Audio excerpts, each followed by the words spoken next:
Aha. Efe de. Efe de bak. Hacı geldi. Gel otur. Gel bırakayım ben. Gel otur bize poz. Ha verim de. Baba ne ya? Ben soruşum sana. He? Seçeyim seni.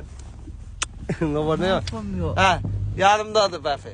Gördün, Şamaxıya gelmiştim üzere. Şimdi geldim, gördüm şeydir. Neyse. Bana düşmez. İndi orada deyəcəklər ki, pul verdi, çəkdi, nəmlə qardı. Yaxşı edib çəkirəm. Siz də verin çəkin. Siz də verin. Siz də verin də pul şu an. Hamı Şamaxıya girəndə elə Əfiyə 50-50 versiniz bəsdir. Hə? Sen de ver. Onun kim değil mi? Ah o sen yok bunu. Ha o da versin. Verin. Adam 50 verin. Şamaxının ürəyidir. Bu mənim məhəllə uşağımdır. Ha birdən hamı elə bilər ki, nəyəsə reklam şeyəcək. Allah prosto orada hamı deyir ki, İlyas heç vaxt ona pul vermir. Amma yenə də naxat çəkdim o. Düz deyirsiz.